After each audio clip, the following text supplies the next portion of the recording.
If you're in the Warrior Cats fandom, you're probably at least vaguely aware of other popular Warrior Cats type books and movies. You know, other than the ones made by the Aaron Hunter team.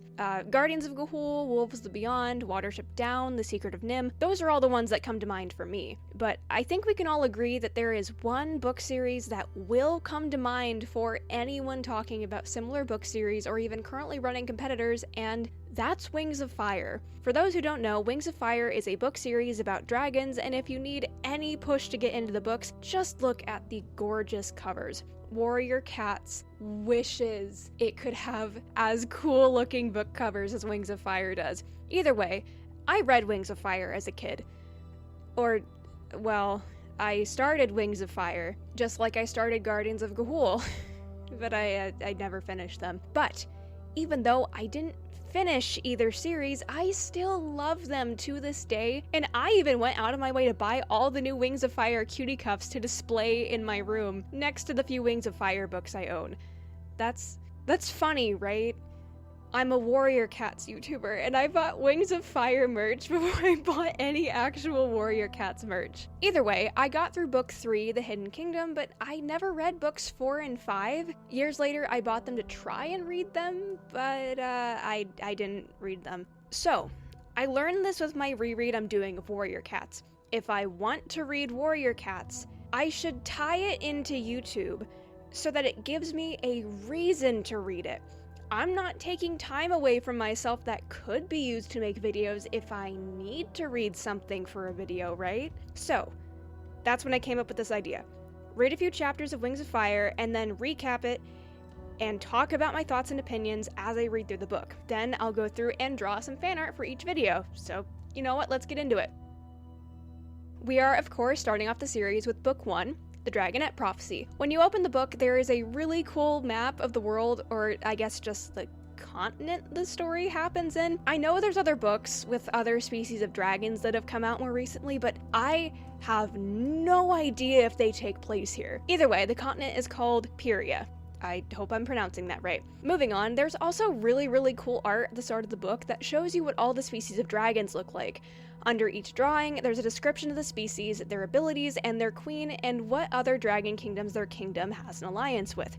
There's Mudwings, Sandwings, Skywings, Seawings, Rainwings, Icewings, and Nightwings, and they're all involved in what's called the Great War. The Sandwings, dragons who live in the desert, had a queen named Queen Oasis who died, but she had 3 daughters named Blister, Blaze, and Burn, who are now fighting over the throne and have gotten most of the dragon kingdoms involved. Blister is allied with the Seawings, Blaze is allied with most of the Sandwings, as well as the Icewings, and Burn is allied with the Skywings and Mudwings, which leaves the Rainwings and Nightwings as being the only 2 kingdoms that aren't involved at all.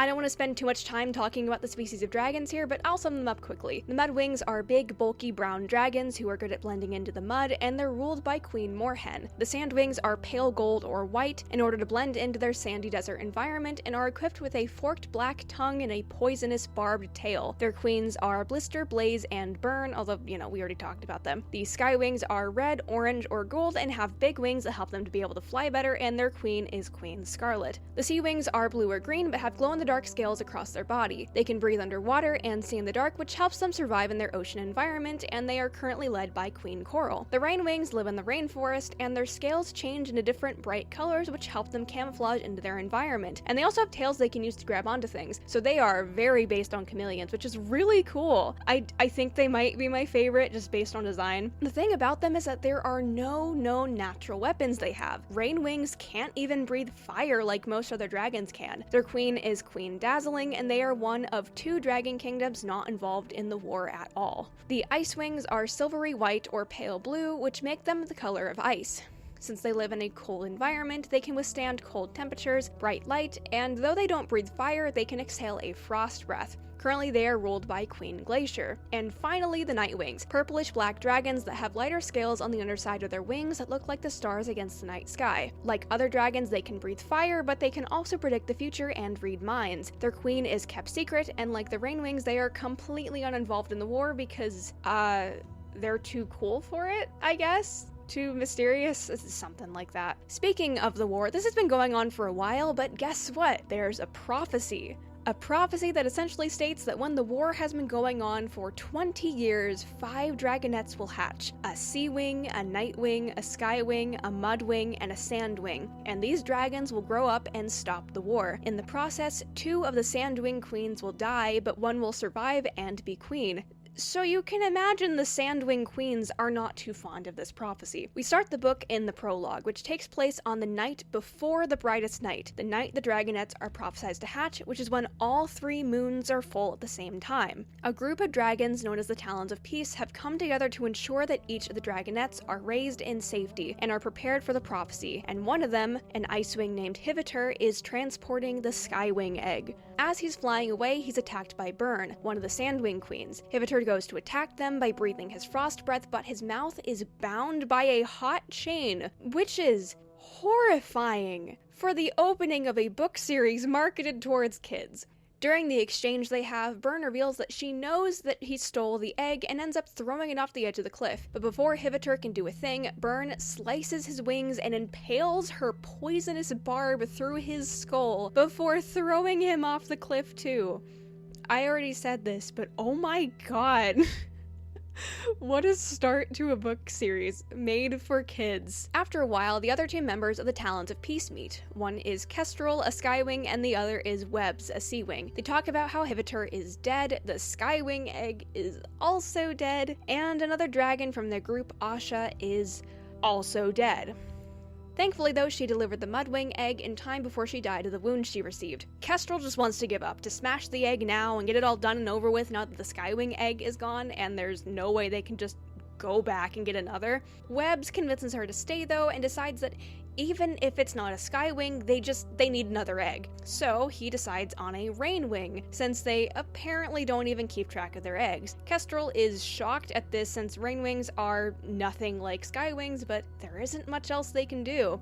And we will end the chapter summary here for now. I already spent a lot of time going into detail about the lore and the dragon species and kingdoms, so I could probably save the other chapters for another day. Overall, this is a really good start to the series. It gives you the basic information you need with the dragon guide at the beginning, which you can reference at any time while reading if you need to. It also introduces the plot involving the Dragonettes of Destiny and the Talons of Peace, plus the fact that the Sandwing Queens are probably not the nicest, and do not like the prophecy and have gone out of their way to attempt to smother it while they can. The art I drew for this first video was of Burn holding the Skywing egg Hivitor was trying to get away with. I decided on her since I thought she'd be fun to draw, and she was. I haven't really drawn dragons before, but thankfully I think my knowledge of cat anatomy has kind of helped here. I decided to base her design around 2 things: the design she has in the Wings of Fire comics they've been coming out with, and the Burn design for the fan-made Wings of Fire animated series, which looks so cool. You all need to check it out if you haven't already.